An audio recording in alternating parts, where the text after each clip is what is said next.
Hello and welcome back to another video. In this video I'm going to discuss tracking macronutrients as shift workers. Do we as shift workers and emergency service workers have to track macronutrients? I'm going to go over what macronutrients are, if we need to track them, and I'm going to go over a few diet tips at the end of the video as well, so make sure you stick around till the end of the video. If you do find this video useful, give it a thumbs up and make sure you subscribe to the channel. So what are macronutrients? Macronutrients basically consist of carbohydrates, fats and proteins. Those are the macronutrients. Within each gram of carbohydrate, no matter what it's from, good carbs, bad carbs, there's no such thing. It's really just carbohydrates.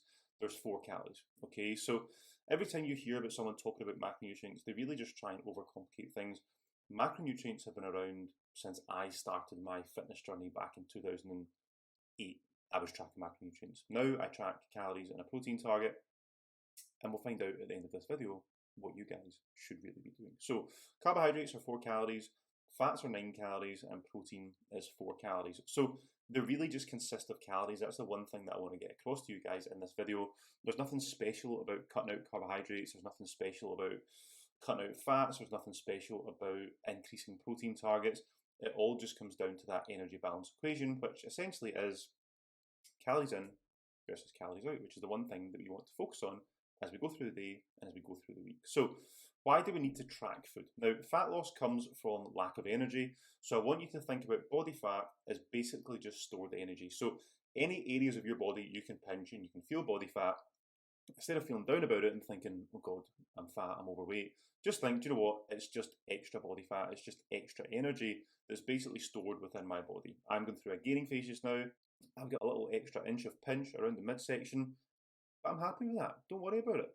So what we want to think of it as is basically just stored energy. And the way we can do that is thinking, right, okay, well, if I'm now essentially in this energy balance equation, if I reduce the food intake, but I keep my output levels the same, my body is essentially going to take that energy that it's missing from the food from the stored body fat. That's how fat loss works. Okay, it's very, very simple. If we're not getting enough energy from the food that we consume, our body's going to take that energy from fat stored in the body. Simple. Our body tracks it, and so should you. So every single thing that we eat, we should track. Now, again, I do have clients that I work with who go through weeks of diet breaks, months of diet breaks, intuitive eating, so that we don't have to log things long term. If you're starting a weight loss journey, if you're starting a bodybuilding, muscle building journey, you should ideally be tracking food. I still track food daily. I'm a bit OCD about it, but hey, it's just me. Again, don't worry about it. If your body tracks the things that we eat, we should be tracking it as accurately as possible as well. That then allows us to adjust calories accurately. So if you are aiming to lose weight, if you saw the video from yesterday about how to set up and calculate your initial calories, we can then adjust those calories accurately. If you are, let's say for example, sitting at 1600 calories a day, and you think you've kind of eaten 1600, but you've not really logged into MyFitnessPal for a couple of weeks, and then you think, I've been on 1600 calories, I'm going to need to reduce those calories to 1400. You actually don't, because you've probably just been eating more than 1600 calories because we've not been tracking it accurately. The last part on this, there's nothing wrong with you, you just eat too much.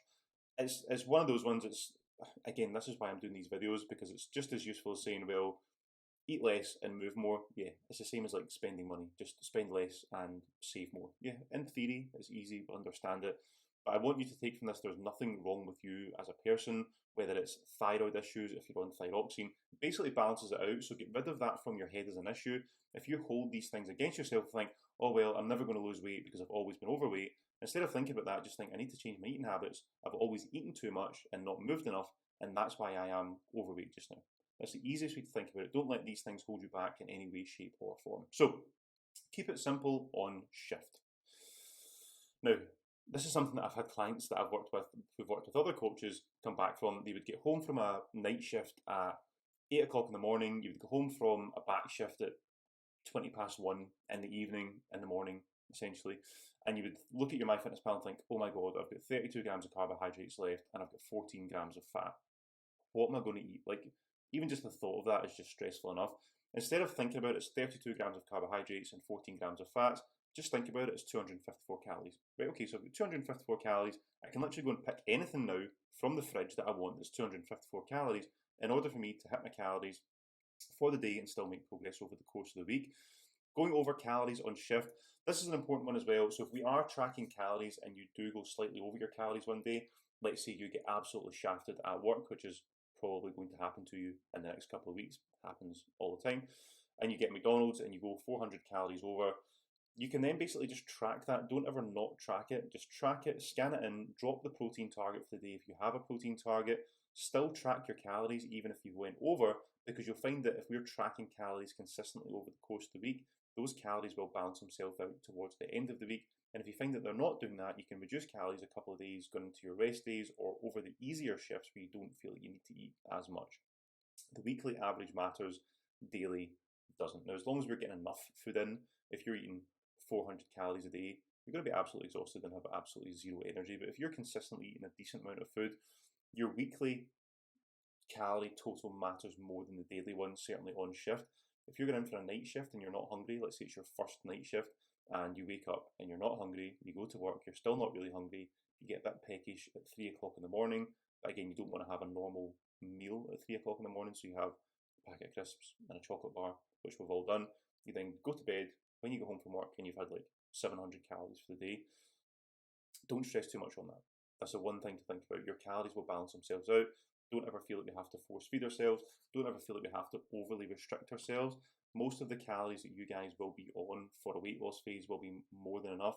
Even myself, during my last weight loss phase, I was doing at 1600 calories a day. Some of you watching this might think that's not a lot of calories. I was full most days because I just tried to make the food volume as high as I could for every single meal. So what should you track? We should always be tracking calories. That's the most important thing. We should be tracking calories and protein once we get competent at tracking calories. Again, if we are looking to tone our physiques up, get to the gym, get stronger in the gym, we want to make sure that we've got enough protein in the diet for muscle protein synthesis. So if you think about when we're in the gym, what we're actually doing is damaging the muscle tissue. So we're not building muscle while we're in the gym. What we actually do is damage that muscle tissue. If you think of that as if you took let's say you took a coin and you scraped your hand 100 times, you probably have some damage to the skin on your hand. Over the next 5 to 7 days, that skin would then grow and repair. That's the same thing that we basically do when we're in the gym. In order to sort of allow that growth and repair, we need to make sure that we've got protein in the diet for muscle protein synthesis. So if you think of the breakdown of muscle tissue, it then needs to grow back and repair stronger than it was previously with the help of protein. So that's the simplest way I'm going to say that. Keep carbs and fats in the diet, don't cut them out. A lot of people fall into this trap, especially in a weight loss phase where we cut fats out, cut carbohydrates out, and then you wonder why you feel absolutely shit. Carbohydrates are going to be the one thing that give us energy, certainly to get through the day and for workouts. Again, even fats role, I'm not going to go into this in too much detail, but fats role in terms of hormone levels and hormone production, especially with guys as well. You'll find that you'll have a massive impact on your hormones and just your general feeling of well-being if we have absolutely zero fats in the diet. So think about it this way. This is the easiest way to do it. Let's say you're on 100 grams of protein per day, which equals 400 calories. You get 4 calories from every gram of protein. So 100 grams of protein is 400 calories. Your calorie target for the day is 1600. So the other 1200 calories, basically just try and backfill them with carbohydrates and fats. It's the easiest way to do it. The easiest way to do it. If you haven't subscribed to the channel, make sure you do so that I can keep making videos like this for you for free. Stay safe out there, and I will catch you tomorrow.